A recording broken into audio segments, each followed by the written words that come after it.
todos os anos, cerca de 5 mil mortes são registradas no Brasil, tendo como causa o câncer de bexiga. A gente tem um dado aqui do Ministério da Saúde de que entre os anos de 2019 e 2022, aqui no país, foram registradas quase 20 mil mortes neste período por conta desta doença.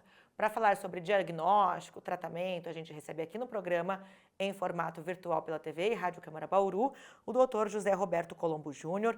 Ele é médico urologista, especialista em cirurgia robótica urológica do Hospital Albert Einstein. Gentilmente atendeu o nosso convite para este bate-papo. Doutor, seja muito bem-vindo. Oi, Lidiane, é um prazer estar aqui com vocês hoje e estou sempre à disposição. Vamos lá, doutor, falar um pouquinho sobre as causas e os sintomas do câncer de bexiga. Como é que ele pode ser identificado?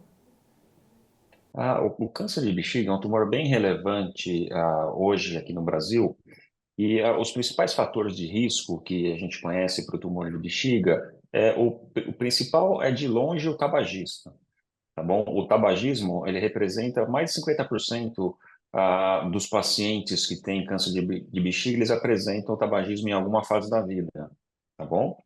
Um outro fator de risco importante é a exposição a químicos. Então, normalmente, tintas e solventes. Então, esses são os principais fatores de risco. O uso de sonda vesical, aquela sonda que está dentro da bexiga, prolongado, mas quando a gente fala isso é de meses e anos, também é um fator de risco para o câncer de bexiga. Então, esses são os principais fatores de risco que a gente tem hoje para essa doença. Os principais sintomas que nós vemos no câncer de bexiga é a hematúria. O que é isso? É a presença de sangue na urina. Então, quando o paciente urina, faz um xixi vermelho com sangue, normalmente ele pode estar acompanhado de coágulos, pequenos fragmentos de sangue coagulado, e na maioria das vezes ela é indolor, ou seja, ele não arde. Então, o que a gente chama de hematúria macroscópica indolor. Esse é o principal sintoma na apresentação do câncer de bexiga. Outros sintomas podem estar presentes também, como a disúria, que é isso, o ardor a urinar, a polaciúria, o paciente urina várias vezes, então ele tem uma autonomia pequena, então a cada meia hora ele vai lá, faz xixi, normalmente acaba ardendo. Então, esses são o principal quadro clínico do câncer de bexiga, Lidiane. Uhum. Quando ele tem esses sintomas, o aparecimento desses sintomas, por exemplo, a presença de sangue na urina, isso já caracteriza um estágio avançado da doença ou ainda dá tempo de buscar um tratamento, tentar reverter a situação? Somente pelos sintomas a gente não consegue falar o quão avançada está a doença, mas a presença de hematura de sangue no xixi não quer dizer que o tumor esteja avançado. Então, a primeira coisa que a gente precisa fazer é estimular essas pessoas que apresentam esses sintomas a ir procurar auxílio médico para fazer o diagnóstico mais precoce possível. Assim como na maioria dos tumores malignos, né? Quanto mais precoce é realizado o diagnóstico, mais opções terapêuticas e melhor o prognóstico desses pacientes. Então, a primeira coisa que esses pacientes têm que fazer é fazer um exame de urina para descartar que isso seja um processo infeccioso e um exame de imagem. Normalmente começa-se com ultrassom, que é um exame mais barato e amplamente disponível. Se o ultrassom mostra essa lesão na bexiga, aí nós devemos prosseguir a investigação. O próximo passo para quando a gente tem uma suspeita de um tumor de bexiga é fazer um exame que chama-se cistoscopia. O que é isso? A gente passa um aparelho que tem uma pequena câmera por dentro do canal do xixi pela uretra, até dentro da bexiga, e aí sim a gente vai ter uma visão direta da lesão. Então a gente vai poder fazer o diagnóstico da lesão e proceder para os passos terapêuticos que a gente fala, começar a fazer o tratamento para essa doença. Tá certo. O senhor comentou sobre a questão do tabagismo, né, de ser um dos fatores, grandes fatores de risco para o aparecimento do câncer de bexiga. A gente sabe que o cigarro acaba sendo um fator de risco para o aparecimento de uma infinidade de problemas de saúde, especificamente falando do câncer de bexiga. Qual é a interferência, de que forma esse vício impacta, né, influencia diretamente nos problemas na bexiga? Os derivados do tabaco são metabolizados e são excretados por via urinária. Então, eles caem no xixi, o xixi é produzido no rim, ele drena até a bexiga pelo ureter, o canalzinho que liga o rim até o ureter. E ele fica armazenado na bexiga. Então, a urina fica armazenada na bexiga e todos esses metabólicos provenientes do metabolismo do tabaco acabam atuando sobre a mucosa, sobre a parte de dentro da bexiga. E isso, de maneira crônica, ao longo do tempo, leva a alterações do câncer de bexiga. Então, a gente pode ver que o câncer de bexiga, ele é uma doença do endotélio, da parte de dentro da bexiga, mas esse endotélio, ele está presente desde o rim até o ureter, até a bexiga. Mas como a urina fica armazenada, ela fica mais tempo dentro da bexiga do que no rim e no ureter, o câncer de bexiga é muito mais frequente do que o câncer urotelial do trato alto, que a gente chama, que seja esse câncer que dá no rim ou no ureter, porque o xixi fica parado na bexiga por mais tempo, então dá mais tempo desses metabólicos do tabaco agir de maneira negativa na mucosa vesical. O processo também acontece quando o paciente tem contato com a tinta. É o mesmo processo no organismo? Basicamente a mesma coisa. Então, acontece esses metabólicos que são absorvidos, acabam sendo excretados por via urinária, e isso faz com que a ação na bexiga seja mais prolongada do que no resto do trato urinário. Doutora, a gente tem um dado aqui com relação ao perfil, né, dos pacientes que têm esse diagnóstico de câncer de bexiga. A informação é que aproximadamente 70% dos pacientes são homens, né, em especial os fumantes, evidenciando aí um possível impacto deste problema sobre a população masculina. Isso está ligado também com o tabagismo? Existe algum fator genético que acaba trazendo como predominância o perfil masculino dos pacientes que têm o diagnóstico do câncer de bexiga? Então, nós acreditamos que essa maior incidência para a população masculina seja devido à maior exposição aos fatores de risco. Tá? É importante lembrar para quem está nos assistindo que o câncer de bexiga também aparece em pacientes que não têm nenhum desses fatores de risco. Então, saiu sangue no xixi, mas eu nunca fumei, nunca mexi com tinta, com sorvete, então câncer de bexiga não é. Não é bem assim. Então, o fato da pessoa estar exposta ao tabagismo, ao uso de tinta e solvente, só aumenta a chance dela ter o problema, mas não quer dizer que pessoas que não estão expostas a esses elementos não possam ter esse diagnóstico também. E com relação aos tratamentos? Bom, feito o diagnóstico positivo para a doença, o que tem disponível então para as pessoas que têm o câncer na bexiga? Quais são as chances de cura para quem tem esse diagnóstico? Como que funciona para quem já desenvolveu a doença e já tem o diagnóstico fechado, doutor? Tá. A coisa que mais importante no prognóstico de tumor na bexiga é saber o quanto da parede da bexiga esse tumor está invadindo. Ele pode estar só na parte de dentro, que a gente chama de mucosa, ou ele pode estar atingindo a espessura da bexiga, atingindo o músculo da bexiga. Então, para a gente saber isso, a gente faz uma cirurgia conhecida como ressecção transuretral de bexiga. A gente passa também pelo canal do xixi um aparelho e faz a ressecção, faz a raspagem de toda a lesão de dentro da bexiga. Tá? Aí, tudo que a gente tira, todos os fragmentos, são submetidos à análise do patologista e a patologia vai nos falar se esse tumor ele está só superficial ou se ele é um tumor invasivo. Tá legal? Então, isso muda o tratamento do câncer de bexiga. Para os tumores superficiais, eles podem ser de alto grau ou baixo grau.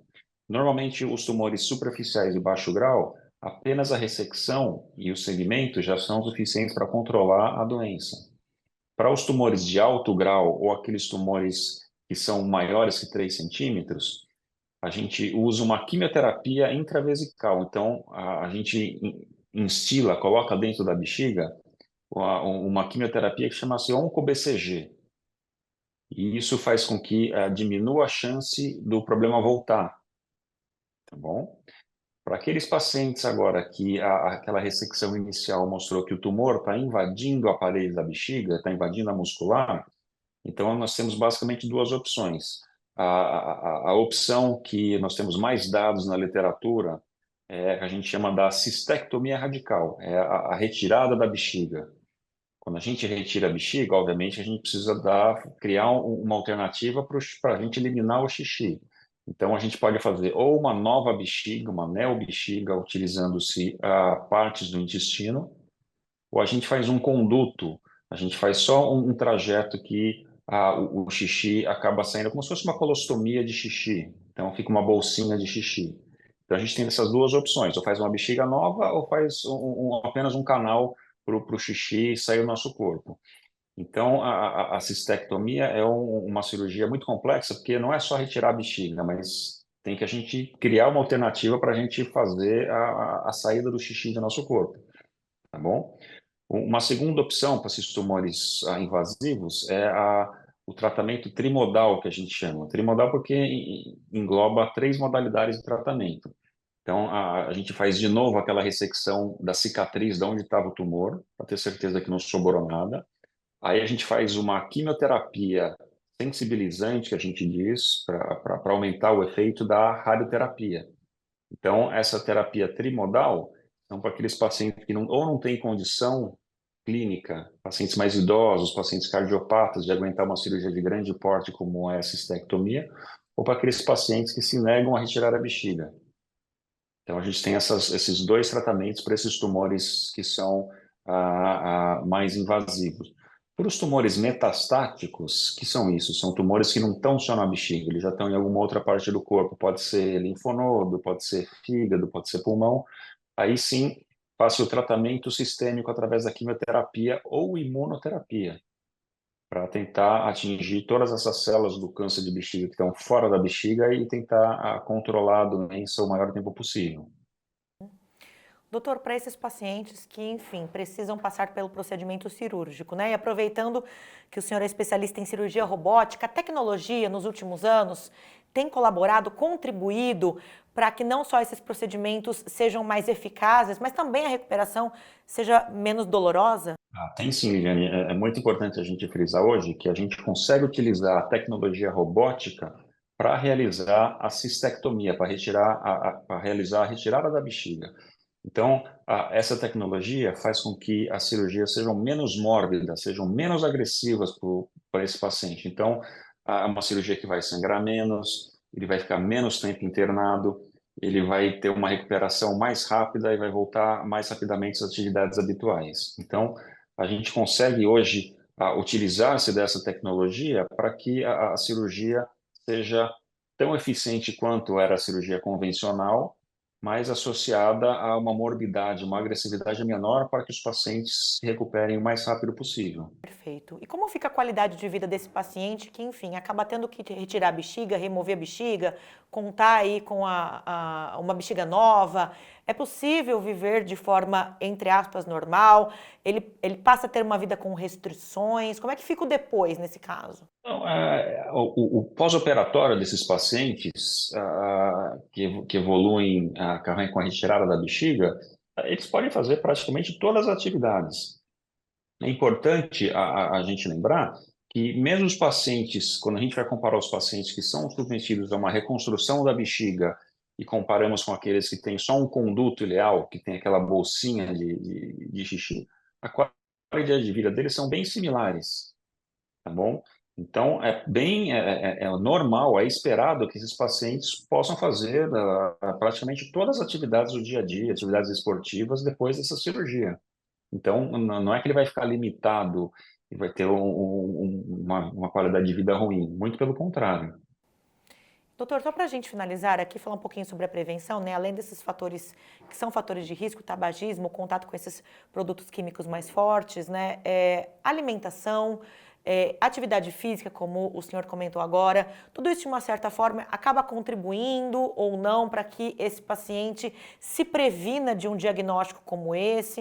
O que o senhor recomendaria para quem faz exames de rotina, por exemplo, o ultrassom de bexiga seria algo recomendado, eventualmente, ocasionalmente, dentro desse check-up de saúde? O que o senhor recomendaria em termos de prevenção? Hoje, quando nós falamos em prevenção, a gente não está falando só do câncer de bexiga ou do câncer de próstata e tudo isso. Ah, o que a gente recomenda hoje é que o paciente tenha a vida mais saudável possível. Então, uma dieta adequada, não fumar, ah, ter uma atividade física adequada. Doutor, então eu nunca vou poder comer churrasco? Não, é ter bom senso. Então, uma dieta adequada não quer dizer que você vai ter que se privar desse alimento ou daquele, a não ser que você tenha uma diabetes, alguma coisa associada, mas é ter um bom senso para ter a vida mais saudável possível, tá?